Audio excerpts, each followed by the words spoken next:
ஏய் என்னடா அப்படின்னா போதும் தெரிச்சு ஓடுறாங்க. இப்போ நீங்க காந்தியை பத்தி சொல்லுறாங்க, நேரு பத்தி சொல்றாங்க, இவங்களெல்லாம் பத்தி சொல்றீங்க. சொல்லும் போது இந்த மாதிரி திருநங்கைன்னு ஒரு இனம் ஆளுது அப்படின்னு எங்களை பத்தியும் ஆரம்பத்துல இருந்து ஸ்கூல்ல ஒரு லாஸ்ட் பேஜ்ல ஒரு ஹாஃப் பேஜ்ல கால் பேஜ்ல எங்களை பத்தி போட்டு சொல்லி கொடுத்தீங்கன்னா, வளரும் போதே சொன்னீங்கன்னா வளரும் போது ஓ நம்ம அக்காங்க இவங்க அப்படின்னு இருக்கும். இதுக்கப்புறம் நான் யாருக்காங்க பயப்படணும்னு சொல்லிட்டு சாரி டெய்லி காலையில வந்து நான் எல்லாமே தங்கச்சி கட்டி பிடிச்சி டெய்லி முத்தம் கொடுக்காம போக மாட்டாரு. ஈவினிங் பேக்கப் ஆகும்போது கூப்பிட்டு முத்தம் கொடுக்காம போக மாட்டாரு. ஃபிலிம் வந்து இப்பதான் வந்து நீங்க இன்னும் ரிலீஸ் பண்ணவே இல்லை, இப்பதான் வந்து பேசிக்கிட்டு இருக்காங்க. ஓகே இப்படி ஒரு கண்டென்ட் இருக்கு அப்படின்னு. இது தெரிஞ்ச சில பல பெரிய பெரிய கம்பெனிஸ் அண்ட் வந்து குங்குமம், விகடன் அவங்களெல்லாம் வந்து படத்தை வந்து வாங்குறதா பேசிட்டு இருக்காங்களா? என்ன அதோட உண்மையான விஷயங்கள்? இப்ப அப்படிலாம் கிடையாது. பொண்ணுங்களையே நிக்கிறீங்க வாங்க கூட்டிட்டு போயிடுறாங்க. பஸ்ல போகும்போது அந்த மாதிரி நிறைய நடந்திருக்கு. பார்த்தோன்னு ஒரு மாதிரி பேசிட்டு போவாங்க. உடனே போன் நம்பர் சொல்றேன் 999 அப்படிம்பாங்க. பொறுத்து பார்த்தேன் சொல்லி பார்த்தேன். அதுக்கப்புறம் ஒரு நாள் அவங்க அம்மாவே அவங்க புடவை வீட்டுக்கு சொல்லிட்டாங்க. ஒவ்வொரு திருநங்கை வீட்டுல போய் பாருங்க. எங்களை வந்து கேவலமா பேசுற அத்தனை பசங்களுக்கும் அத்தனை பேருக்கும் நான் இது ஒன்று சொல்றேன். எல்லாரும் பேசல, எங்களை பேசினவங்களுக்கு சொல்றேன். அத்தனை திருநங்கை வீட்டுல போய் பாருங்க. அவங்க அம்மா அப்பா ராணி மாதிரி பார்த்துட்டு இருக்கிறாங்க. நாங்க தான் 45 to 50 years இருக்கிற திருநங்கைகளோட நிலைமை என்ன? அவங்க என்ன பண்ணுவாங்க? இந்த தமிழ்நாடு கவர்மெண்ட் அவங்களுக்கு என்ன ஹெல்ப் பண்ணுதா இல்லையா?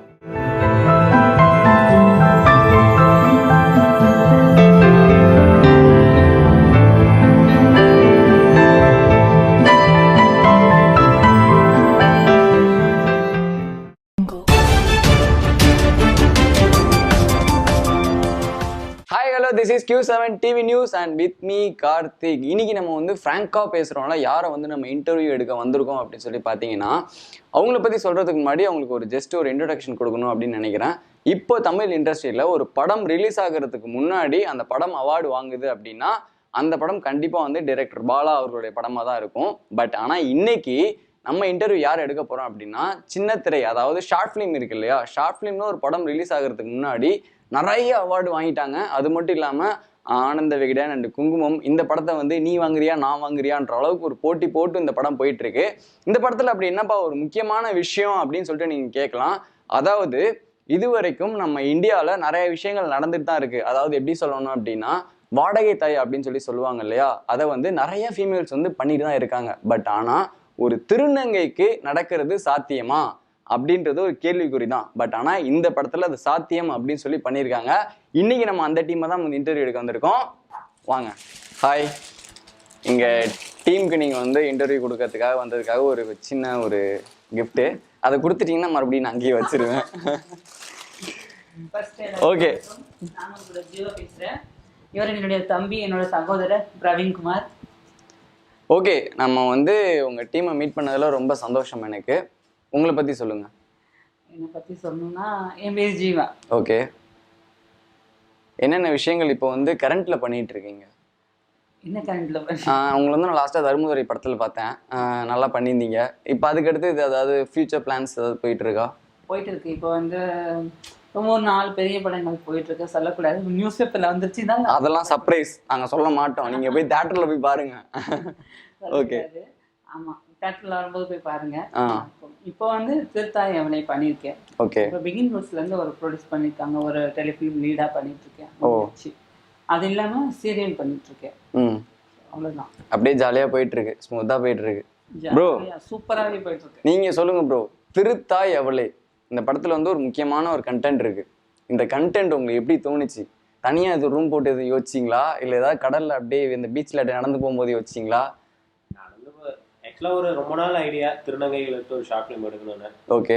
ஒன் மோர் ஐடியா வந்து இதுவரைக்கும் எடுக்காத நியூ கண்டென்ட்டாக இருக்கணும். எல்லா ஷார்ட் ஃபிலிம்ஸ்ல நார்மலாக டிரான்ஸ்ஜெண்டர் பற்றி எடுக்கிறாங்கன்னா சோசியல் காஸ்ட், லைக் அவங்க வந்து நைட்டு படுற கஷ்டம் வந்து அந்த மாதிரியாத விஷயம் தான் இருக்கு. அதை விட்டு வெளியில வரணும். திருநங்கைக்கு வேற ஒரு லைஃப் இருக்கு, அதை நான் காட்டணும், ஒரு புதுசா கொண்டு வரணும் அப்படிங்கறதுக்காக ரொம்ப நாள் யோசிக்கல, ஒரு 1 month யோசிச்சேன். அந்த டைம்ல கரெக்டா ஜீவாக்காவோட கான்டாக்டும் கிடைச்சது. உங்களோட படம் பண்ணும் அப்படின்னு ஒரு கரெக்டா அந்த டைம் சூட் ஆயிடுச்சு. ஸோ இவங்களுக்காக உட்காந்து ஒரு யோசிச்ச கண்டென்ட், இவங்களை ஃப்ரேம் பண்ணி வச்சு எடுத்த ஒரு கண்டென்ட். தென் ஏன் திருநங்கைனால குழந்தை பெற்றுக்க முடியாதுன்னு சொல்லி ரிசர்ச் பண்ணிட்டு இருந்தேன் ரொம்ப நாளா. அதுக்கப்புறம் வந்து ஒரு ஐடியா வந்தது, எல்லாம் சர்ச் பண்ணேன். தென் அப்புறம் பாசிபிள்ஸ் இருக்கு திருநங்கைனால பட் அது சாத்தியம் முடியும், கண்டிப்பா நடக்கும் நடக்கும். பட் ஆனா வந்து ரொம்ப ரிஸ்கி ஃபேக்டர். இப்ப இருக்கிற மெடிக்கல் சயின்ஸ் மூலியமா குழந்தை பெற்றுக்க முடியும். பட் ஆனா வந்து அதுக்கு ஒரு யாரு இது வரைக்கும் திருநங்கை யாரும் முன் வந்தது இல்ல. பட் அதுக்குன்னு ஒரு திருநங்கை முன் வந்து பண்ணலாம். மணி செலவாகும். தென் அது போக வந்து ரொம்ப ரிஸ்க். ஏன்னா ஒரு நார்மலா வந்து ஒரு பெண்ணுக்கு வந்து கர்ப்பப்பை டிரான்ஸ்பிளான்ட் பண்றது வந்து பெரிய விஷயம். இதே வந்து ஒரு திருநங்கை உடம்புல வந்து ஒரு கர்ப்பப்பை மாற்று, ஏன்னா அவங்க வந்து ஒரு ஆண்ல இருந்து பெண்ணா மாறினவங்க. அவங்க கிட்ட வந்து அந்த உறுப்பை இருக்காது, கர்ப்பப்பைங்கிற ஒரு உறுப்பை இருக்காது. அவங்க கிட்ட வந்து ஒரு புதுசா ஒரு உறுப்பை வந்து நம்ம டிரான்ஸ்பிளான்ட் பண்ண போறோம். ஸோ அதுக்கு வந்து பாடி வந்து ஒத்துழைக்கணும் ஃபர்ஸ்ட்.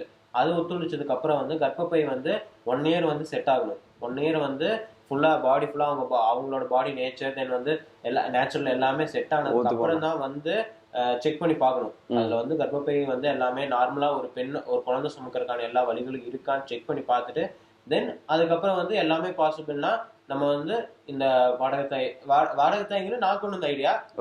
ஒரு கர்ப்பப்பை இருந்தா குழந்தை பெற்றுக்க முடியும்.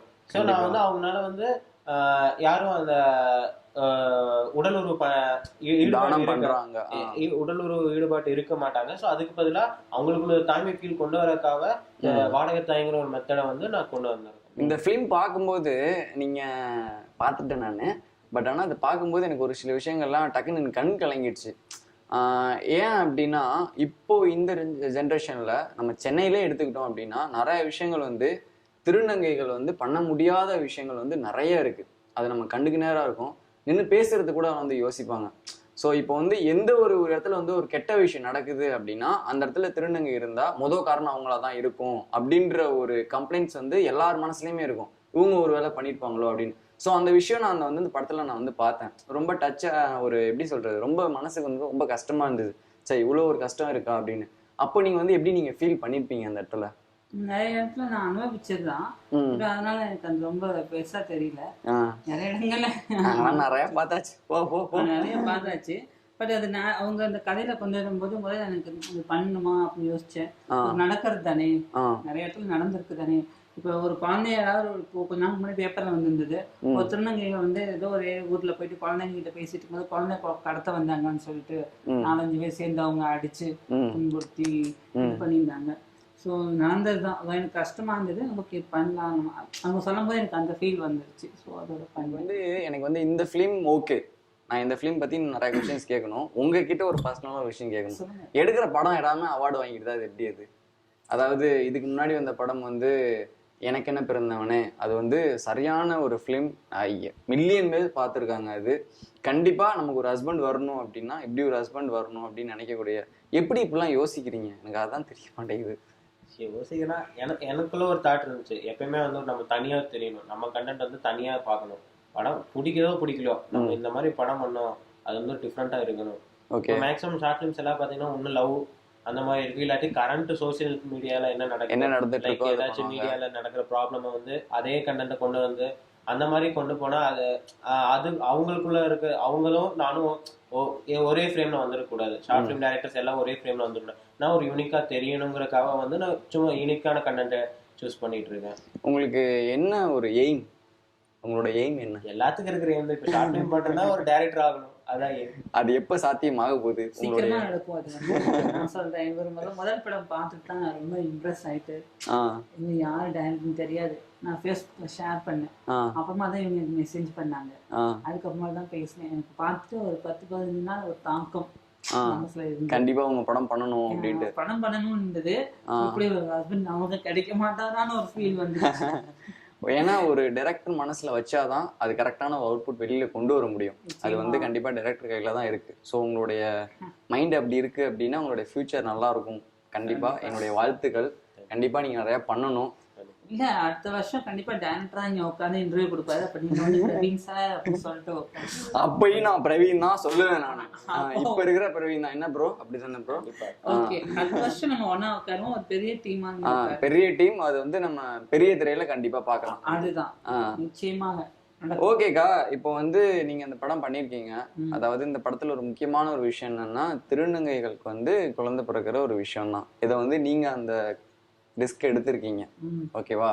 ஸோ உங்களுக்கு அப்படி ஒரு விஷயம் வந்து நீங்க வந்து நடிச்சிருக்கீங்களா இல்ல அதுல வாழ்ந்திருக்கீங்களா அப்படின்றது உங்களுக்கு தான் கண்டிப்பா தெரியும். நடிச்சிருக்கேன்னு சொல்லல, உண்மையிலேயே வந்து ஒரு குழந்தை பெத்து எடுக்கிற அனுபவம் அதை சொல்லல. அது வந்து ஒரு ஒரு வரம் மாதிரி. அது கண்டிப்பா. எங்க லைஃப்ல இல்லவே இல்லை அப்படிதான் நினைச்சிட்டே இருந்தேன். பிரவீன் முதல்ல சொல்லும் போது இதெல்லாம் சாத்தியமா, நான் கேள்விப்பட்டதே இல்ல. ஓகே, புக்ல படிச்சிருக்கேன், நியூஸ்ல பார்த்திருக்கேன் வெளிநாட்டுல நடந்திருக்குன்ட்டு. ஓகே. இது சாத்தியமான்னு கேட்டேன். கூப்பிடுறேன்னு சொல்லி வச்சிட்டாங்க. அதுக்கப்புறம் இவங்க டாக்டர் எல்லாம் செக் பண்ணிட்டு எனக்கு வந்து இந்த மாதிரி நடந்திருக்கு, இந்த மாதிரி விஷயம்லாம் சொன்னாரு. சொன்னா இல்லாத ஒண்ணு நம்ம சொல்லி ஏதாவது இதாயிடக்கூடாது, ஏதாவது நம்ம பாட்டுக்கு இதை கலக்கி விட்டு அப்படி ஆயிடக்கூடாதுன்னு கேட்டேன். அதுக்கப்புறமா நான் எனக்கு தெரிஞ்ச டாக்டர்ஸ்லாம் கேட்டேன். அவங்க அம்மா எனக்கு அந்த அவங்க ஹாஸ்பிட்டல் போய் பார்க்கறப்போ சொன்னாங்க இந்த மாதிரி கர்ப்பப்பை வந்துட்டு மாதிரி குழந்தை பெற்றுன்னு ஆசைப்பட்டா நிறைய காசு செலவாகும், ஆனா பெற்றுக்கலாம். இப்போ நிறைய வந்து மணி செலவாகும். அதுக்கப்புறம் வந்து ஒரு திருநங்கையோட உடம்புல ஒரு நல்லா இருக்கிற ஒரு கர்ப்பப்பை எடுத்து முதல்ல கர்ப்பப்பை சர்ஜரி பண்ணுவாங்க. ஒரு 7 month வரைக்கும் அந்த செக் மந்த்லி ஒன்ஸ் செக் பண்ணுவாங்க. 7 monthக்கு அப்புறமா கர்ப்பப்பை வந்து துடிக்க ஆரம்பிக்குமா. துடிக்க ஆரம்பிச்சதுக்கு அப்புறமா அதுக்கு ஒரு 5 month வந்து அதை கண்காணிச்சு அதுக்கு மாசம் மாசம் மெடிசின்ஸ் எல்லாம் கொடுப்பாங்க. கரெக்டா 1 year கர்ப்பப்பை வந்து ஹெல்த்தியா இருக்குன்னா அதுக்கப்புறம் குழந்தைய வந்து உடலுறவு கொண்டு செக்ஸ் பண்ணிக்க முடியாதுன்னு எனக்கு தெரியல. இன்ஜெக்ஷன் மூலமா சோதனை மூலமா குழந்தை பெற்றுக்கலாம். வாடகைத்தாய்ன்னு இல்ல, நான் பெற்றுக்கணும்னு ஆசைப்பட்ட மணி செலவுப்பட நான் பெற்றுக்கலாம். பட் என்னால பெற்றுக்க முடியாதுன்ற ஒரு செலவு பண்ண முடியாதுன்ற விஷயம் ஒரு பட்சத்துல வாடகைத்தாய் குழந்தை பெற்றுக்கணும். குழந்தை பெற்றுக்கணும்னு தான் ஆசை, யாருக்கும் இன்னொருத்தவங்க கொடுக்கணும்னு நினைக்க மாட்டாங்க. இதுல வந்து என்னன்னா எல்லாமே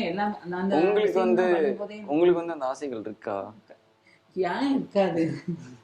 ஏன் இருக்காது? இருக்கு இருக்கு. ஏன் இருக்காது? நான் சொல்றேனே, ஏன் இருக்காது? பொண்ணா பிறந்தா அந்த பையனா பிறந்திருந்தா புருஷன், பையனா பிறந்திருந்தா பொண்டாட்டி, குடும்பம் இப்படி போயிருக்கும். பொண்ணா பிறந்தா புருஷன் ரெண்டும் இல்லாம இப்படின்னா ரொம்ப இப்ப சில விஷயம் நேரத்துல நான் ரொம்ப ஃபீல் பண்ணிருக்கேன். நைட்ல தூங்கிட்டு இருப்பேன், டக்குன்னு முடிச்சு பார்ப்பேன், அந்த விஷயங்கள் தான் யோசிச்சிருப்பேன். ஸோ நமக்கும் ஏதாவது ஒரு ஆதரவா சொல்லி பேசுறதுக்கு எவ்வளவோ வேலைகள் பண்ணிருக்கலாம், சாதனை பண்ணிருக்கலாம், எவ்வளோ உயரத்துக்கு வேணாலும் போகலாம். ஆனால் கடைசியா அந்த ஒரு ஏங்கிறது அந்த ஒரு உறவுக்காக அதுதானே. எவ்வளவு வேணா நீங்க சாதனை பண்ணிருக்கலாம், எவ்வளவு பெரிய ஆளா வேணா இருக்கலாம், இல்லைன்னு சொல்ல முடியாது. ஸோ அது மாதிரிதான் நான் ரொம்ப ஃபீல் பண்ணியிருக்கேன். ஓகே, நமக்கு கிடைச்சது அவ்வளவுதான், நம்ம லைஃப் பார்த்துக்கலாம், நம்ம அம்மா அப்பாவை லவ் பண்ணலாம், நம்ம ஃபேமிலி லவ் பண்ணலாம், நம்ம ஒர்க்கை லவ் பண்ணலாம் அப்படின்னு நினைப்பேன். நான் என்னன்னா சினிமாவில் வந்து தொடர்ந்து நல்ல ப்ராஜெக்ட் பண்ணி நல்லபடியாக வரணும்னு ஆசைப்படுவேன். என்னதான் அந்த ஆசையை அப்படி வேலை மேலே கான்சன்ட்ரேஷன் பண்ணி போயிடுவேன். சில சமயம் ரொம்ப அழுதுருக்கேன். அந்த ஸ்டோரி வந்தது, அது வரும்போது அது ரொம்ப தாக்கமாக இருந்தது. அது பண்ணும்போது ரொம்ப என்ன சொல்றது, உள்ளேருந்து ஒரு வலி வந்து தொண்டையில விக்கி நின்று பேசவும் முடியாம அழகவும் முடியாம ஒரு மாதிரி கூட அந்த மாதிரி ஆயிடுச்சு அந்த படம் பண்ணும்போது.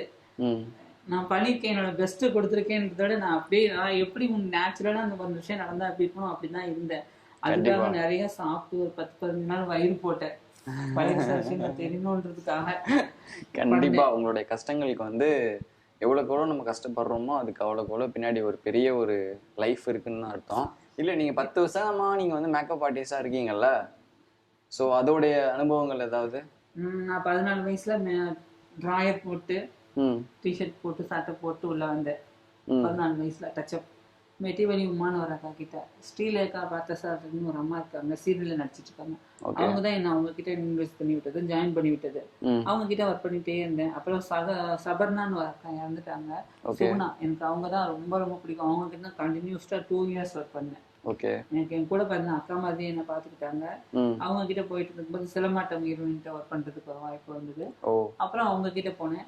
அவங்க கிட்ட ஒர்க் பண்ணிட்டு இருக்கும்போது அவங்களுக்கு மேக்கப் ஆர்டிஸ்ட் மும்பைல இருந்து வந்ததுனால அனுஷ்கா ஸ்ரேயாக்கெல்லாம் அவங்க தான் மேக்கப் போடுவாங்க. ஸோ அவங்க மூலமா எனக்கு ஸ்ரேயா மேடமோட இன்ட்ராக்ஷன் கிடைச்சிது. அப்புறம் ஸ்ரேயா மேடம் கிட்ட ஒர்க் பண்ணிட்டே இருந்தேன். அப்புறம் அனுஷ்கா மேடமோட இன்ட்ராக்ஷன் கிடைச்சிது. அப்படியே அனுஷ்கா ஸ்ரேயா இவங்க அப்புறம் ஒஸ்தி படத்துல ஹீரோயினா நடிச்ச கம்போபாத்தியாயா மாலை நேரத்து மயக்கம் என்ன அந்த படம் பண்ணேன். மயக்கம் என்ன தமிழ் ஸ்டார் படம் அது பண்ணேன். அப்புறம் ஒஸ்தி பண்ணேன். அப்புறம் அவங்க தெலுங்குலையும் பண்ணாங்க, தெலுங்குலையும் ஒர்க் பண்ணேன். அப்படியே போய்கிட்டே இருக்க. சாந்தரோனா, பாலா சிங் சார், ஷாலினி அக்கா, கல்யாணி நடராஜன், அப்புறம் நிறைய ஆர்டிஸ்ட், கோ ஆர்டிஸ்ட், சீரியல்ல நிறைய ஆர்டிஸ்ட் ஒர்க் பண்ணியிருக்கேன். நிறைய கோ ஆர்டிஸ்ட் அப்படியே போயிட்டே இருந்தது. அப்புறம் மேக்கப் ஆர்டிஸ்ட்ன்ற கார்டு என்கிட்ட இல்லாததுனால நான் கண்டினியூ பண்ண முடியாம போயிடுச்சு. ஸோ அதுக்கப்புறம் மேக்கப் அசிஸ்டண்டாவே நிறைய படங்கள் நான் ஒர்க் பண்ணேன். கடைசியா வந்து என்ன பண்ணணும், இதுக்கப்புறம் நான் என்ன அசிஸ்டண்டாவே இருக்கிறோம், நம்ம லைஃப் வளரவே இல்லை, என்ன பண்றது அப்படின்னு யோசிச்சுட்டே இருந்தேன். பட் ஃபர்ஸ்ட்ல இருந்தே ஆக்டிங் பண்ணணும்னு ஆசை. பட் அப்ப வந்து அதுக்கேத்த உடல்வாகவோ இல்ல அதுக்கேத்த திறமைகள் இப்ப நடிக்கணும்னா யாருன்னா அதுக்கேத்த உடல்வாகவோ அதுக்கேத்த இது வேணும்.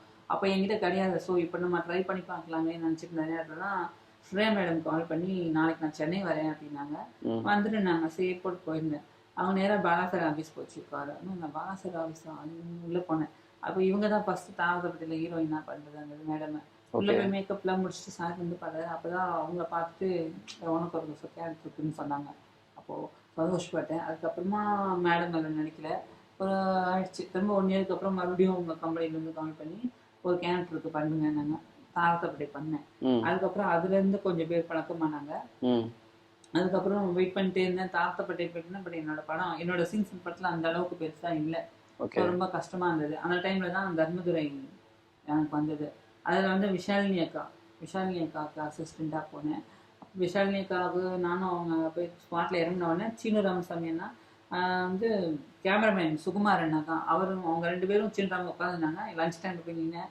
அப்போ சுகுமார் அண்ணா தான் முதல்ல சொன்னாரு, இந்த படத்துல ஒரு கேரக்டர் இருக்குல்ல இவங்களே நடிக்க வச்சிடலாமே அப்படின்னாரு. அப்புறம் முடியெல்லாம் அவுத்துடு அப்படின்னாங்க. அப்போ நான் வந்து என்ன ஷர்ட்டு பேண்ட் தான் போட்டிருப்பேன், புடவை சுடிதார்லாம் போட மாட்டேன். லென்த்து ஷர்ட்டு ஜீனு, முடியெல்லாம் கொண்டே போட்டு ஒரு கேப் போட்டு மறைச்சிட்டு இருப்பேன். ஏன்னா எங்க அம்மா அப்பாவுக்கு அப்போ வந்து என்னை பத்தி எதுவுமே தெரியாது. ஸோ அதனால நான் வச்சுட்டு இருந்தேன். ஏன்னா என் வேலை மேக்கப் தான் போயிருக்கேன். நம்ம இடத்துல சாரி கட்டிட்டு புடவை சுடிதார் போட்டு நம்மள அட்ஜஸ்ட் பண்ணிட்டு இருக்கணும், அவங்கள தான் நம்ம பண்ணணும். ஸோ அதுக்கேற்ற மாதிரி தான் போவேன். பார்த்தோன்னா ஓகே சொன்னாங்க. அப்புறம் டேரக்டர் சார் கூப்பிட்டு டெய்லி எனக்கு இந்த மாதிரி சீன் இருக்கு, உனக்கு இந்த மாதிரி இருக்கு, பார்த்து பண்ணணும் அப்படி பண்ணணும்னு சொல்லுவார். ஹீரோ கூட காம்பினேஷனு அப்படின்னு சொல்லிட்டே இருப்பாரு. கூட பிறந்த அண்ணா எப்படி பேசுவாரோ அதே மாதிரி தான் டேரக்டர் சார் என்கிட்ட பேசுவார். டேரக்டர் சொல்ல மாட்டேன், சீனும் அண்ணா எங்க அண்ணா அவரு அப்படி பேசினாரு. அப்புறம் சேதண்ணா அவரும் எங்கிட்ட வந்து ரொம்ப நல்லா பேசுவாரு. விஜய் சேதுபதி சார் கூட நடிச்ச எக்ஸ்பீரியன்ஸ் எப்படி? அதான் சொல்றேன், அவரும் ரொம்ப நல்லா பேசுவாரு. ஆனா டெய்லி காலையில வந்து நான் எல்லாத்தையும் தங்கச்சி கட்டி பிடிச்சி டெய்லி முத்தம் கொடுக்காம போக மாட்டாரு. ஈவினிங் பேக்கப் ஆகும்போது கூப்பிட்டு முத்தம் கொடுக்காம போக மாட்டாரு. சாப்பிட்டே அடி என்னடி பண்ற. ஒரு வாட்டி ஷூட்டிங் வந்து குற்றாலத்துல ஷூட்டிங்கு நான் நடிக்க போயிட்டு இருந்தேன். முடிச்சுட்டு வந்து இறங்கிட்டேன். முதல்ல வந்து சேதன் அவங்க ட்ராப் பண்ணிட்டு கார், அதுக்கப்புறம் எங்க ஹோட்டலுக்கு போனாங்க.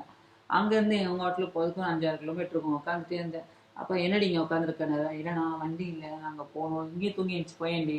இல்லைண்ணா ரூம் அங்கே போட்டிருக்காங்க அப்படின்னா உடனே அவங்க காரில் அந்த அண்ணா அவங்க காரை வச்சுருக்கவங்க கூப்பிட்டு விஜயாவை கொண்டே அவங்க ரூமில் விட்டுவாங்க அப்படின்னு அனுப்பிச்சி விட்டாரு. அதிலலாம் ரொம்ப நல்ல டைப் அவங்க. சீனு அண்ணாவும் அதே மாதிரி தான். ஷூட்டிங் ஸ்பாட் நடக்கிறதுக்கு முன்னாடி சாரீ கட்டி முதல்ல சாரீ கட்டிட்டு ஷூட்டிங் ஸ்பாட்டில் ஒரு பப்ளிக்கில் நிற்கிறேன். ஃபர்ஸ்ட் டைம் சாரீ கட்டிட்டு அந்த இடத்துல எல்லாரும் வந்து என்னை வந்து எப்பவுமே நார்மலாக பேசுகிற மாதிரி தான் கத்திட்டு போயிட்டு இருந்தாங்க. ஸோ ரொம்ப நான் கலங்கி போயிட்டேன். ஏன்னா டூரிஸ்ட்டு ரொம்ப பேர் கத்திட்டு போனாங்க. ரொம்ப கலங்கி போய் நின்னேன். அப்போ சேதனா வந்தாங்க, ஷார்ட் ரெடின்ட்டாங்க. நான் அந்த இதுலேயே இருந்ததுனால ரொம்ப அழுதுட்டு ரொம்ப ஒரு மாதிரி கலங்கி போயிட்டேன். என்ன இதுன்னு தெரியல, அழுதுட்டுனேன். ஸோ அவர் எனக்கு பின்னாடி கேமரா, அவர் முன்னாடி இருந்தார். சொல்லிட்டு பரவாயில்ல அப்படியே வளருமா, நான் பார்த்துக்கிறேன் என் டைலாக் எனக்கு தெரியும் அப்படின்னு சொல்லிட்டு அவரோட போர்ஷன்லாம் முடிச்சிட்டு தனியாக கூப்பிட்டு என்னாச்சுன்னு சொன்னார். நான் சொல்லிட்டு இருந்தேன். அப்போ சின்ன ராமசாமிலாம் உள்ள வந்துட்டாரு. என்னம்மா உன்னை நம்பி எவ்வளோ பெரிய வாய்ப்பு கொடுத்துருக்குறேன், கேரக்டர் கொடுத்துருக்கேன், என்னம்மா நீ வேற அவ்வளோ அழுதுட்டேன். ஏன் அழுகுற, அழாத வா உட்காரு தண்ணி கொடுத்துருக்கேன். அதை சொன்னார். இந்த மாதிரி நிறைய பேர் பேசிட்டாங்க அப்படின்னு. பேசுறதுக்கா நீ கவலைப்படுற, இப்படி பண்ணா நீ ஃப்ரேம்ல அழகாவே இருக்க மாட்ட, நீ தைரியமா பண்ணாதான் ஃப்ரேம்ல அழகா இருப்ப. உன்னை அப்படி சொன்னவங்க உன்னை பார்க்கறதுக்கு தேட்டருக்கு வரணும் அப்படின்னா நீ நல்லா பண்ணணும் அப்படின்பாரு. சரிங்க நான் பண்ண ரெடியான்ட்டு ஷார்ட் ரெடின்ட்டு சிறுவனா போயிட்டாங்க. இப்போ சேதனா கூப்பிட்டு அல்லாத உட்காரு, என்ன பண்றேன்னா உன் பேர் என்ன, வேற ஏதோ பேசிட்டே இருந்தாரு. அப்போ நானும் நார்மல் ஆகிட்டேன், பேசிட்டே இருந்தேன். இப்போ எப்படி பேசுனியோ அப்படியே வந்து அங்கே பேசுது, எதையுமே டைலாக்கா நினைக்காத. டைலாக்கா இதையும் நினைச்சாதான் உனக்கு வராது. உன் அண்ணன் நான் கேட்குறேன், இந்த வீடு எங்கே இருக்குது, இந்த வீட்டில் இருந்தவங்க எங்கன்னு கேட்குறேன். என்ன சொல்லுவேன், இந்த வீட்டில் இருக்கவங்க அங்கே வேலை செய்கிறாங்க, அந்த ஹாஸ்பிட்டலுக்கு போயிட்டாங்கன்னு சொல்ல, அப்படின்னு பேசு வந்துடும் அப்படின்னு. அதே மாதிரியும் பேச ஆரம்பிச்சு வந்துருச்சு. அதுக்கப்புறம் எல்லாமே நார்மலாக ஆயிடுச்சு. அப்படியே போயிட்டு இருக்கு. சேதனாவும் எல்லா சீன் பண்ணும்போதும் எப்படின்னு பண்ணும் அப்படி பண்ணணும்னு சொன்னாரு. நடிக்க தெரியாதவங்க யாராவது வந்தாங்கன்னா சேதனா கூட ஒரு சீன் நடிச்சாலும் அதுக்கப்புறம் அவங்களே நடிக்கிறதுக்கு உண்மையிலேயே நிஜமாவே சேதனை அப்படித்தான். நான் நிறைய இடத்துல சொல்லியிருக்கேன். இப்ப வந்ததுல இன்னைக்கு இப்ப சொல்றேன். நடிக்க தெரியாதவங்க யாராவது புதுசா நடிக்கிறவங்க அவர் கூட ஒரு சீன் 2 சீன் நடிச்சிட்டாங்கன்னா திரும்ப நடிக்க கத்துக் கொடுங்க யார்கிட்ட போய் கேட்க மாட்டாங்க. அவங்களுக்கே அந்த இது வந்துடும். அந்த அளவுக்கு சொல்லிக் கொடுப்பாரு. நான் பெருசா சொல்லி தர மாட்டாரு. நார்மலா கேஷுவலா பேசணும் பாரு, அவ்வளவுதான். சூப்பர். அதுக்கப்புறம் லைஃப் அப்படி வந்துருச்சு, அப்படியே போயிட்டு இருக்கு. அப்படியே போயிடுச்சு. அப்புறம் அப்பா பார்த்தாரு, படம் பார்த்துட்டு கால் பண்ணி பேசினாரு. அப்போலாம் கேரளால வந்து கோதான ஒரு படத்துல வந்து ஹீரோயினுக்கு பர்சனல் மேக்கப் ஆர்டிஸ்டா போயிருந்தேன். 1 மாசம் அங்கேருந்து வந்த உடனே வீட்டுக்கு வந்தேன். ஃபோன் பண்ணி அப்பா அந்த மாதிரி ஊர்ல இருந்தேன், பேச முடியல, இப்பதான் கால் பண்ணேன் அப்படின்னு. படம் பார்த்தேன், ரொம்ப நல்லா இருந்துச்சு அப்படின்னு அழுதுட்டாரு. அதுக்கப்புறமா தான் நான் எப்படி இருக்கேன்னு என் அப்பாவுக்கு தெரிஞ்சிருச்சு. இதுக்கப்புறம் நான் யாருக்காக பயப்படணும்னு சொல்லிட்டு சாரி கட்டு சுடிதார் போட ஆரம்பிச்சிட்டேன். என் அம்மா அப்பா ஏத்துக்கிட்டாங்க, அவ்வளவுதான். நான் மற்றவங்களுக்காக ஒன்றும் போடாமல, சமுதாயத்துக்கு பயப்படல, என் அம்மா அப்பாவுக்காக தான் பயந்தேன். அவங்களே ஓகே நீ போடுன்னு சொல்லிட்டாங்க. அதுக்கப்புறம் நான் யாருக்காக பயப்படணும்? ஸோ ஃப்ரீயா ஜாலியா இந்த உலகத்துல வாழலாம். ஜீவாக்கா வச்சு உங்களுக்கு படம் பண்ணணும்னு எப்படி தோணுச்சு? அந்த படம் பண்ண எக்ஸ்பீரியன்ஸ், அதாவது ஸ்டார்டிங்ல இருந்து எண்டு வரைக்கும் நீங்க என்ன உணர்ந்தீங்க, என்ன விஷயம்? ஸோ நான் பயந்தேன் ஃபர்ஸ்ட் இவங்ககிட்ட சொல்றப்போ. எல்லாமே ஃபர்ஸ்ட் ஃபோன் கான்வர்சேஷன் தான். ஃபர்ஸ்ட் ஃபோன்லேயே தான் பேசணும். எதனால பயம்? ஆக்சுவலி இவங்க ஒரு ஆர்டிஸ்ட், மீடியால இருக்க ஒரு ஆர்டிஸ்ட். ஓகே, மீடியால இருக்க ஒரு ஆர்டிஸ்ட். நம்ம ஒரு சின்ன short film makers, independent film makers. Okay, நம்மள நம்பி அவங்க ஸ்கிரிப்ட் ஓகே சொல்றாங்க. அவங்க எந்த எக்ஸ்பெக்டேஷன்ல இருப்பாங்க, எப்படி எல்லாம் இருப்பாங்கன்னு எனக்கு தெரியாது. ஃப்ரேம்ல எப்படி வந்தானோ, எப்படி ஷூட் ஆரம்பிக்கணும், டைமுக்கு வருவாங்க, டைமுக்கு போவாங்களா, எதுவுமே தெரியாது ஃபர்ஸ்ட் டைம். ஸோ அந்த பயமே இருந்துச்சு. ஏன்னா நானும் பேசிக்கா ஒரு விஸ்காம் ஸ்டூடெண்ட், ஒரு ஃபிலிம் மேக்கிங் ஸ்டூடெண்ட் கிடையாது. பேசிக்கா இந்த மாதிரி ஸ்கிரிப்ட் ஒர்க் இப்படி எல்லாம் பண்ணணும்னு எனக்கு எதுவுமே தெரியாது. நான் ஒரு இன்ஜினியர். நான் எனக்கு பிடிச்ச மாதிரி ஸ்கிரிப்ட் எழுதுறேன், எனக்கு பிடிச்ச மாதிரி டைலாக் எழுதி அப்படியே எடுத்துட்டு இருந்தேன். ஸோ இவங்க உள்ள வராங்க ஆர்டிஸ்ட். அப்புறம் தென் வந்து பிரியதர்ஷினி மேம், கவன் படத்துல இருந்துச்சு பிரியதர்ஷினி மேம், அவங்க ஒரு கெஸ்ட் ரோல் பண்றாங்க. ஸோ அவங்க 2 பேரும் வந்து ஃபிலிம் இண்டஸ்ட்ரியில இருக்காங்க. அவங்க முன்னாடி நம்ம ஒரு அளவுக்கு மெச்சூர்டா இருந்தா மட்டும்தான் அவங்க முன்னாடி நம்ம அவுட்புட் வாங்க முடியும். நம்மளே ஒண்ணுமே தெரியாதவங்களா இருந்தோம்னா அவங்க கிட்ட வாங்க முடியாது. ஸோ அந்த பயத்திலேயே வந்து ஃபர்ஸ்ட் டே இருந்தது. தென் அதுக்கப்புறம் போனதுக்கப்புறம் ஃபர்ஸ்ட் டே ஷூட் ஆரம்பிக்கும், கேமரா ஆரம்பிக்கிறதுக்கு முன்னாடி அக்கா கூப்பிட்டு இங்க பாரு, நான் பெரிய ஆளு இல்ல, இந்த இடத்துல நீ தான் பெரிய டைரக்டர், நீ சொல்றதான் நாங்க எல்லாரும் கேட்கிறோம். நான் பெரிய ஆளு, நீ தான் சின்ன ஆளு நல்லா கிடையாது. நீ சொல்லு, உனக்கு இந்த ஷாட் பிடிக்கலையா, ரீடேக் போக சொல்லு, எவ்வளோ டைம் ரீடேக் போக சொல்லு, நான் போய்க்கிறேன். அது நான் எனக்கு அவளை பயந்துட்டு இருக்காத, நீ மிரட்டி நீ ரூல் பண்ணி நீ வாங்கணும், உனக்கு பிடிச்ச அளவுக்கு நீ வாங்கு, ஷூட் எவ்வளோ நாள் போனாலும் பரவாயில்ல அப்படின்னு சொன்னாங்க. அதுக்கப்புறம் தான் வந்து எனக்கு ஒரு ஃப்ரீடம் வந்துச்சு. ஸோ அவங்க வந்து லைக் ஒரு பெரிய ஆளு சின்ன ஆளுன்னு யாருமே பார்க்கல. ஒரு நார்மலா ஒரு சின்ன தம்பி மாதிரி, ஒரு தம்பி மாதிரியே தான்.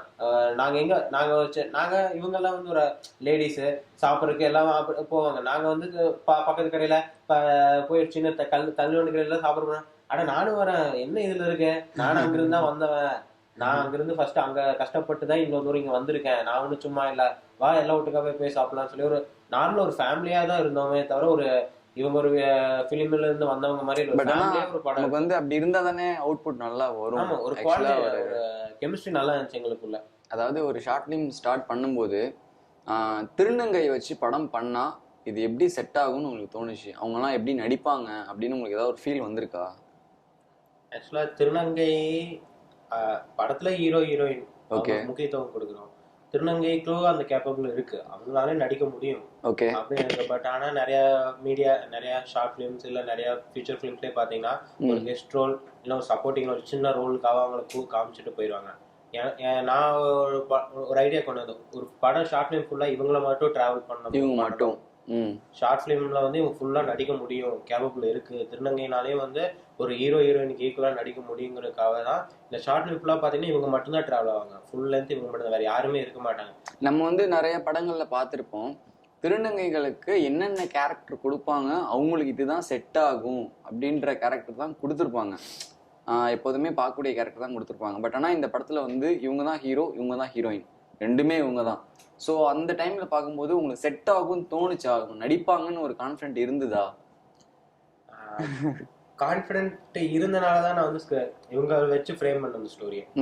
நார்மலா ஒரு டிரான்ஸ்ஜெண்டர் வச்சு நான் ஃப்ரேம் பண்ணல. ஓகே, ஜீவா திருநங்கை ஜீவாங்கிற ஒரு ஃப்ரேம், இவங்க வந்து ஒரு நடிகை அப்படின்னு ஒரு ஃப்ரேம் வச்சுதான் வந்து இவங்களுக்குள்ள வந்து அந்த எமோஷனல் எல்லா கண்டென்ட்டும் கொண்டு வரணும்னு யோசிச்சேன். ஓகே. பட் ஆனா அது எந்த அளவுக்கு வந்திருக்கு படம்? ஸோ ஆக்சுவலாக எக்ஸப்ட் பண்ணதை விட அதிகமாகவே வந்திருக்கு. அதிகமாகவே ஆக்சுவலாக அவங்க நடிக்கல. லைக் அவங்க சொன்ன மாதிரி அவங்க வந்து ஒரு ஃபீல் பண்ணி படத்துல வாழ்ந்த மாதிரி தான் அவங்க இருக்காங்க. அவங்க நடிச்சாங்கன்னு நான் சொல்ல மாட்டேன். ஏன்னா ஒவ்வொரு எல்லாம் அழுகிற சீன் எல்லாம் கிளிசரின் வைப்பாங்க. பட் இவங்களா அழுகிற சீன்ல எதுவுமே கிளிசரினே வைக்கல. ஏதோ ஒரு 2 ஷாட்டுக்கு மட்டும் வேணா கிளிசரின் வச்சிருக்காங்க. லைக் ஒரு 2-3 இடத்துல வந்து ரொம்ப எமோஷனல் சீன்ஸ் இருக்கும். அந்த இடத்துல வந்து அவங்க ஆட்டோமேட்டிக்கா வந்து அந்த ஃபீல் சுச்சுவேஷன் சொன்னோன்னா ஆட்டோமேட்டிக்கா அவங்க வந்து உள்வாங்கிட்டு அப்பவே அழுகிறக்க ஆரம்பிச்சாங்க. கிளிசரினே வைக்கல. ஸோ அதெல்லாம் பாத்தீங்கன்னா நேச்சுரல் ஆக்டிங்கா இருந்துச்சு. ஒரு ஃபீல் அப்படியே ஃபீல் பண்ணி நடிச்சாங்க. எனக்கு அந்த வாய்ப்பு இல்லையேங்கிற ஒரு ஏக்கத்தோட நடிச்சாங்க அந்த படத்துல. நெக்ஸ்ட் இன்னொருத்தவங்களை பத்தி முக்கியமா பேசணும் அப்படின்னா பிரியதர்ஷினி மேம். அவங்க வந்து கவன்ல வந்து நல்ல ஒரு ஃபேம். அவங்க தான் அந்த படத்துக்கு வந்து முக்கியமான ஒரு ஆளுன்னு கூட சொல்லலாம். அவங்களுக்கு எப்படி தோணுச்சு உங்களுக்கு இவங்களை இந்த கேரக்டர்ல போட்டா கரெக்டா இருக்கும் இந்த படத்துக்கு அப்படின்ட்டு? படத்துல ஒரு சப்போர்ட்டிங் ரோல் வேணும். இவங்களுக்கு ஈக்குவலான சப்போர்ட்டிங் ரோல் எனக்கு வேணும். ஓகே. அது ஒரு ஃபீமேலா தான் இருக்கணும். மேல் வேண்டாம், ஃபீமேலா இருக்கணும்னு. தென் எனக்கு ஒரு மைண்ட் ஒரு போல்டான லேடியா இருக்கணும்னு ஒரு மைண்டு. தென் வந்து மீடியாக்குள்ளேயே போகலாம்னு சொல்லி ஒரு ரிசர்ச். நிறைய பேர்த்த வந்து நான் பார்த்தேன். இவங்களை சூஸ் பண்ணலான்னு பார்த்தேன். தென் வந்து இவங்க வந்து ஆக்சுவலா வந்து இவங்க அக்செப்ட் பண்ணுவாங்களான்னு தெரியல. நார்மலா ஃபேஸ்புக்ல தான் அப்ரோச் பண்ணேன். நம்ம ரிப்ளை பண்ணுவாங்களான்னு தெரியாம சடனா ரிப்ளை பண்ணிட்டாங்க. இல்ல என்ன எப்படின்னு தெரியல, கரெக்டா ரிப்ளை பண்ணிட்டாங்க. ரிப்ளை பண்ணோன்னே அவங்க வந்து ஆக்சுவலா சொன்னது என்னன்னா ஓகே பண்ணலாம் அப்படின்னு தான் சொன்னாங்க. இது வரைக்கும் என்ன பண்ணிருக்க எதுவுமே கேட்கல. பண்ணலாமே அப்படி ஸ்கிரிப்ட் ஓகேனா பண்ணலாம் அப்படின்னு சொன்னாங்க. தென் வந்து மேம் நான் என்னோட ப்ரீவியஸ் மூவிஸ் நான் லிங்க் அனுப்புறேன், உங்களுக்கு ஓகேனா பண்ணுங்க மேம் அப்படின்னு சொன்னேன். தென் மூவிஸ் லிங்க் அனுப்புனேன். உங்களுக்கு பிடிச்சி போய் தென் வந்து ஸ்கிரிப்ட் சொல்லுங்கன்னு சொன்னாங்க. தென் ஒன் டே வந்து ஸ்கிரிப்ட் சொன்னோம். அவங்க வந்து ரொம்ப பிடிச்சி போயிடுச்சு அவங்களுக்கு. ஒரு யூனிக்கான ஸ்கிரிப்ட். அவங்க வந்து அவங்களே சொன்னாங்க இது வரைக்கும் யாருமே பண்ணாத ஸ்கிரிப்ட், இது பண்றது எனக்கு ஒரு ஸ்பெஷலா தான் இருக்கு, கண்டிப்பா நான் பண்றேன். இப்போ வந்து உங்க ஃபிலிம் வந்து இப்பதான் வந்து நீங்க இன்னும் ரிலீஸ் பண்ணவே இல்லை, இப்பதான் வந்து பேசிக்கிட்டு இருக்காங்க ஓகே இப்படி ஒரு கண்டென்ட் இருக்கு அப்படின்னு. இது தெரிஞ்ச சில பல பெரிய பெரிய கம்பெனிஸ் அண்ட் வந்து குங்குமம், விகடன் அவங்களெல்லாம் வந்து இந்த படத்தை வந்து வாங்குறதா பேசிட்டு இருக்காங்களா? என்ன அதோட உண்மையான விஷயங்கள்?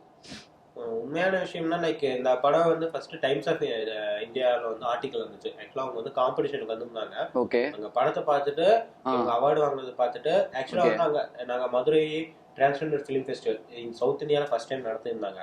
Only related to transgender documentary short films. அங்க வந்து நாங்க பார்ட்டிசிபேட் பண்ணியிருந்தோம். அதுல வந்து 3 ஷார்ட் ஃபிலிம்ல வந்து இவங்களோட ஷார்ட் ஃபிலிமே 3 இருந்துச்சு. சோ இவங்களோட தான் அதிகமா இருந்துச்சு. தென் வந்து ஒரு கவர் அப் பண்ணாங்க. என்ன இவங்களா அதிகமா நடிச்சிருக்காங்க அப்படின்னு சொல்லிட்டு ஒரு ஸ்பெஷல் ஃபோக்கஸ் இவங்க மேல வச்சிருந்தாங்க. அதுக்கப்புறம் வந்து இவங்களோட கண்டென்ட் பார்த்தாங்க. இவங்க நடிச்ச ஒவ்வொரு கண்டென்ட்டும் யூனிக்கா இருந்துச்சு. அதுக்கப்புறம் வந்து இவங்க அவார்டு அவங்க எங்க படத்துக்கு 3 படத்துல வந்து எங்களோட படத்துக்கு வந்து அவார்டு கிடைச்சிருந்தது. சோ எங்களோட கண்டென்ட் யூனிக்கா இருந்தனால அவங்க ஒரு ஆர்டிகல் பப்ளிஷ் பண்ணாங்க. ஆர்டிகல் பப்ளிஷ் பண்ணோம்னா டைம்ஸ் ஆஃப் இந்தியா நியூஸ் பேப்பர்லயே வந்துருச்சு. அதை பார்த்துட்டு என்ன புதுசா இருக்கு அப்படின்னு சொல்லிட்டு அதுக்கப்புறம் தான் ஒவ்வொரு நியூஸ் சேனல்ஸ்ல இருந்து எங்களுக்கு மூவி பார்க்க கேட்டிருந்தாங்க. வந்து மூவி ரிலீஸ் பண்ணல அப்படின்னு சொன்னா ஓகே மூவி ரிலீஸ் பண்ணிட்டு கூட சொல்லுங்க, இல்ல ஸ்கிரீனிங் இருந்தப்போ சொல்லுங்க அப்படின்னாங்க. அப்புறம் அவங்களுக்கு வந்து தனியா ஸ்கிரீனிங் பண்ணோம்.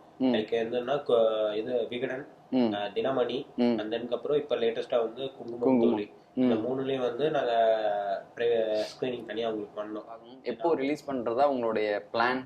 ஆக்சுவலா இப்போ ஒரு பெரிய பிலிம் ஃபெஸ்டிவலுக்கு அனுப்பியிருக்கோம். அதுல வந்து ரூல் என்னன்னா இந்த சோசியல் மீடியால இருக்கக்கூடாதுன்னு சொல்லிட்டு, காம்படிஷன் முடிகிற வரைக்கும் இந்த சோசியல் மீடியால இருக்கக்கூடாதுன்னு.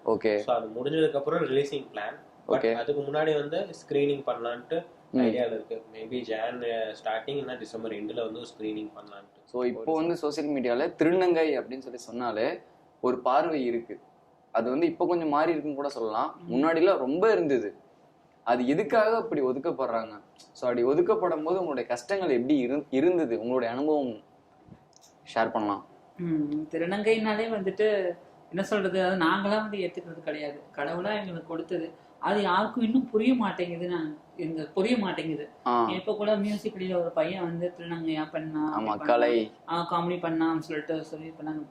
நானும் டிக்டாக்ல இருக்கேன். நிறைய பேர் வந்து நீங்க வந்து கலைக்கு வந்து அனுதாபம் சொல்லல அப்படின்னாங்க. நான் சொன்னேன் நீங்க வந்து எல்லாருமே பேசி கொண்டுட்டீங்க. இப்போ வந்து நான் வந்து நீங்க இப்படி பண்ணீங்க கண்டிக்கிறேன்னு போட்டா மட்டும் ஏதாவது ஆயிட போதா, போனவே வந்துட போதா?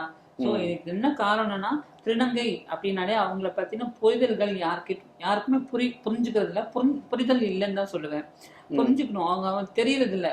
அது என்னன்னா என்னை பொறுத்த வரைக்கும் புரிய வைக்கணும்னா என்ன பண்ணுவேன்னா, ஆரம்பிக்கிற இடம் ஸ்கூல் படிக்கிற ஸ்கூல்ல இப்போ நீங்க காந்தியை பத்தி சொல்லி தரீங்க, நேரு பத்தி சொல்றாங்க, இவங்களெல்லாம் பத்தி சொல்றீங்க. சொல்லும் போது இந்த மாதிரி திருநங்கைன்னு ஒரு இனம் ஆளுது அப்படின்னு எங்களை பத்தியும் ஆரம்பத்துல இருந்து ஸ்கூல்ல ஒரு லாஸ்ட் பேஜ்ல ஒரு ஹாஃப் பேஜ்ல 1/4 பேஜ்ல எங்களை பத்தி போட்டு சொல்லி கொடுத்தீங்கன்னா, வளரும் போதே சொன்னீங்கன்னா வளரும்போது ஓ நம்ம அக்காங்க இவங்க அப்படின்னு இருக்கும்.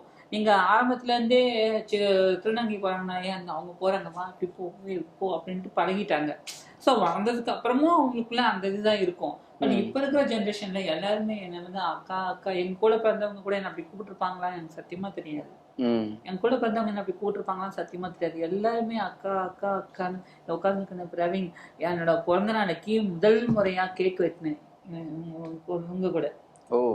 முதல் முறையா இவங்க சர்ப்ரைஸா கேக் வாங்கிட்டு வந்து வெட்டி கொண்டாடினேன். இன்னொரு விஷயம், திருநங்கைகள்னா திருநங்கைகள் என்றாலே வந்து பிராஸ்டியூட்னு எழுதப்படாத ஒரு சட்டம் இருக்கு. அது ஒரு விஷயம் உங்ககிட்ட நான் கேட்கணும்னு நினைச்சேன். இருக்கு. சோ இப்ப மாறிட்டு இருக்கு. சோ நானும் சொல்றேன், திருநங்கைன்னா பிராஸ்டியூட் பண்றாங்க, பிச்சை எடுக்கிறாங்க, நிறைய பேர் சொல்றாங்க. ஏன் எடுக்கிறாங்க? பேர் வாழ்வாதாரம் கிடையாது. இப்போ வேலை இருக்கு வேலை இருக்கு வேலை இருக்குன்னு சொல்ல ஒரு கம்பெனில போடுறாங்க. அந்த கம்பெனில வேலை இருக்குன்னு போடுறாங்களா? போனா சம்பளமே 6000 ரூபாய், 12 hours டியூட்டி போடுறாங்க. இன்னைக்கு இருக்கிற நடைமுறையில 6000 ரூபாய் கொடுத்துட்டு 12 hours டியூட்டி பண்ண எந்த குடும்பத்தை நடத்துறதுக்கு வசதியா இருக்கும் நீங்க சொல்லுங்க. ரெண்டாவது வீட்டு வாடகை.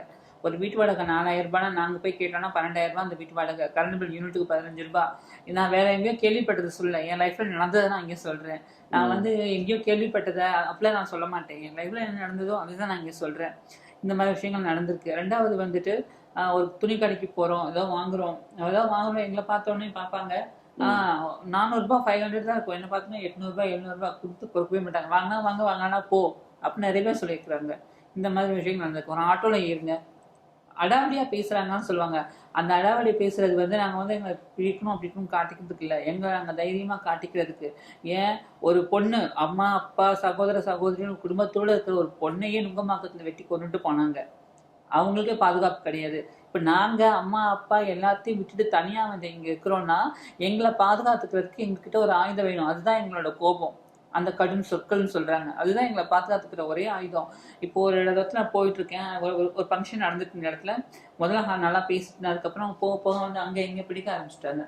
அப்போ விடுப்பா விடுப்பா அப்படின்னு சொன்னா ஐயா அவங்கதான் போட்டு மேல அதிகமா கேள்வி ஏய் என்னடா அப்படின்னா போதும் தெரிச்சு ஓடுறாங்க. சோ அதுக்காக நாங்க அந்த வார்த்தைகளை நாங்க கடுமையா யூஸ் பண்ணி நாங்க வந்து இருக்கிறதுல வாய்ஸ் மாத்தி கூட நாங்க அப்படி கத்த ஆரம்பிக்கிறோம். ஏன் கத்த ஆரம்பிக்கணும்? அதுதான் எங்களுக்கு பாதுகாப்பு. சில பேர் பார்த்தீங்க அப்படின்னா இப்போ வந்து போலீஸ் எஸ்ஐலாம் இருக்காங்க, திருநங்கையிலே போலீஸ் எஸ்ஐயா இருக்காங்க. இப்போ வந்து தனியாக பிஸ்னஸ் பண்ணுறாங்க, டைலரிங் பண்ணுறாங்க. ஸோ அந்த மாதிரி பிஸ்னஸ் பண்ணுறாங்க. சில பேர் நீங்கள் சொல்கிற மாதிரி ப்ராஸ்டியூட் ஆன்லைனில் கூட இருக்காங்க. பட் இதெல்லாம் வந்துட்டு ஒரு ஏஜ்க்கு தான், 25 to 30 years வரைக்கும் அவங்களால அது பண்ண முடியும். அதுக்கு மேலே வந்து பண்ண முடியாது. எனக்கு இருக்க சின்ன டவுட் என்ன அப்படின்னா 45 to 50 years இருக்கிற திருநங்கைகளோட நிலைமை என்ன? அவங்க என்ன பண்ணுவாங்க? இந்த தமிழ்நாடு கவர்மெண்ட் அவங்களுக்கு என்ன ஹெல்ப் பண்ணுதா இல்லையா? கவர்மெண்ட் நிறைய சப்போர்ட் பண்ணிட்டு இருக்காங்க. இப்ப எல்லா திருநங்கைகளும் வந்து டிரான்ஸ்லேட் பண்றது கிடையாது. தப்பான விஷயத்த நான் சொல்லிடுறேன். எல்லா திருநங்கைகளும் டிரான்ஸ்லேட் பண்றது கிடையாது. நீங்க சொல்ற மாதிரி எஸ்ஐயா இருக்காங்க, போலீஸா இருக்காங்க, பூ கட்டுறாங்க, டிஃபன் கடை போட்டிருக்காங்க, ரைட்டரா இருக்காங்க, எவ்வளவு வேலை செய்யறாங்க. எல்லாருமே பண்றது கிடையாது. குறிப்பிட்ட வயசுக்கு அப்புறமா வந்துட்டு அவங்க என்ன முதலே வந்து ஒரு பிசினஸ் ஸ்டடி பண்ணிக்கிறதுக்காக கொஞ்சம் மணி சேவிங் பண்றாங்க. அதுக்கப்புறம் அவங்க லைஃப்ல ஒரு பிசினஸ் போயிட்டு இருக்காங்க. ஒரு சிலர் வந்து கடைசி காலத்துல ஃபேமிலி வந்து சப்போர்ட் பண்ணுது. இன்னொரு சிலர் எப்படின்னா, இப்ப நான் ஒரு திருநங்கையா இருக்கேன்னா இன்னொரு புதுசா யாராவது ஒருத்தவங்க வீட்டுல இருந்து துரத்தப்பட்டோ இல்லை யாராவது வந்து ஒரு திருநங்கை புதுசா வரானா அவளை பொண்ணா தத்தை எடுத்துக்கிட்டு அவளை பொண்ணா வளர்க்குற காலத்துல அவ கடைசி காலத்துல அம்மா வாக்குறேன்னு காப்பாற்றுற.